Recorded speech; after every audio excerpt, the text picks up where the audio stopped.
We'll have to first of all save this, share this location, the folder we are creating for the request file. As an example, it has been given over here, so it should be a shared directory. So the folder I've created, I'm going to share it now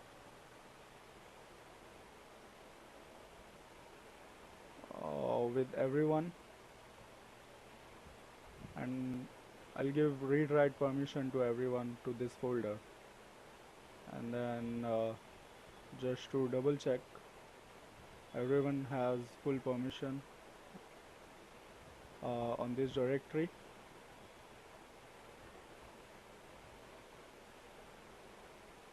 Now I can go ahead and give this location as a certificate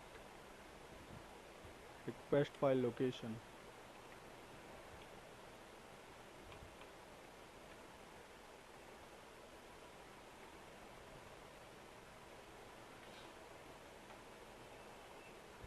Now the error that was being generated goes away.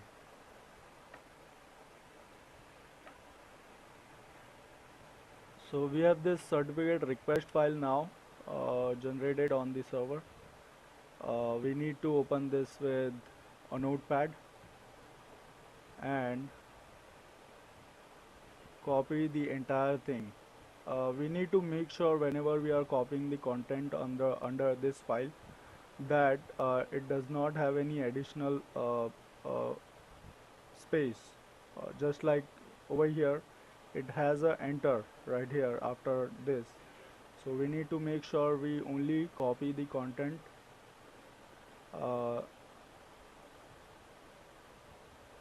in this file, and after we copy this, we need to go back to the certificate authority server and then log in into the certificate authority server.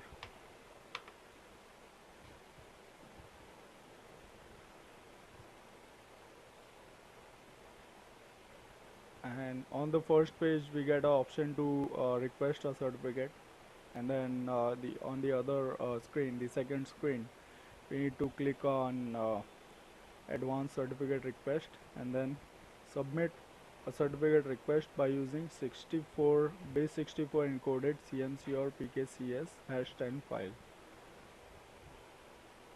And the content we have copied from the certificate request file, we need to put that content over here.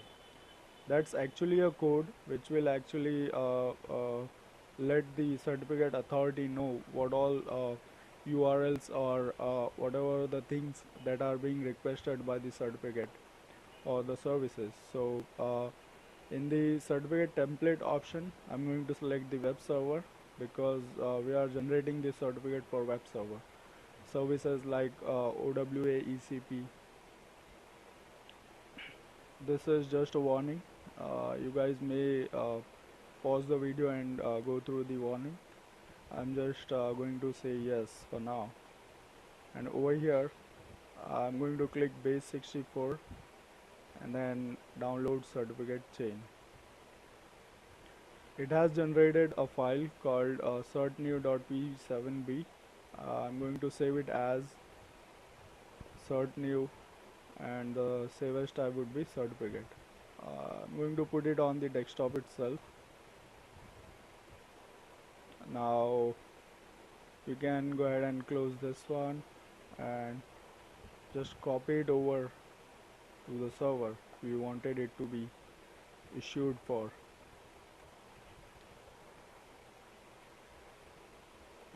Now that we have generated a certificate for the Exchange server, we can go ahead and have it installed using the Microsoft Management Console, and by adding a snap-in, which is certificate,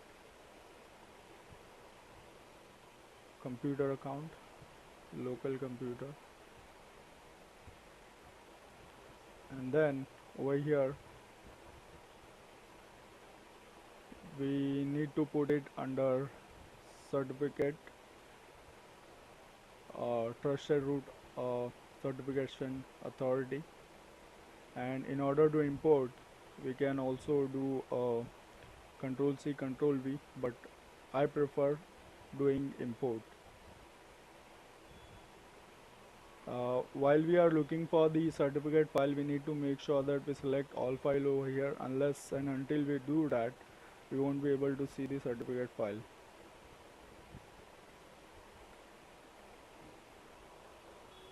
Certificate has now been installed. It might take a little while to get updated and show us the certificate if it has been imported. There we go.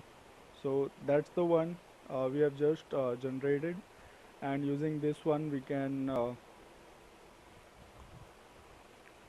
use any web services we want and set up the URL using this domain name. So this was all about how do we request a certificate file and get it downloaded to the Exchange server and have it installed. This was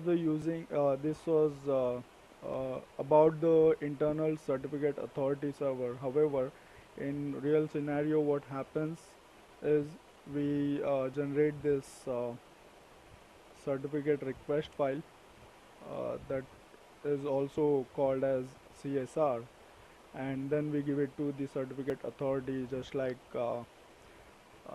GoDaddy or some other certificate authority over the internet. So they generate a certificate and give it back to us in the form of certificate.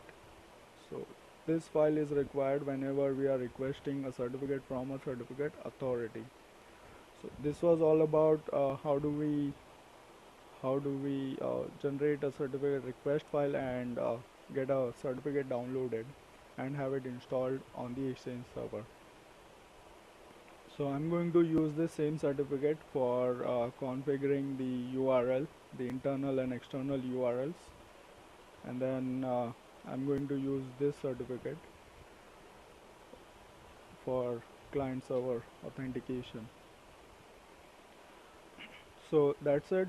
I hope you guys have understood how do we request a certificate file, and in case if you have any feedback and suggestions, please do let me know in the comment section below, and make sure to give it a thumbs up and share this video as much as you can. I will now wrap up this video and come up with some other video on Exchange server. Till then, bye bye and take care.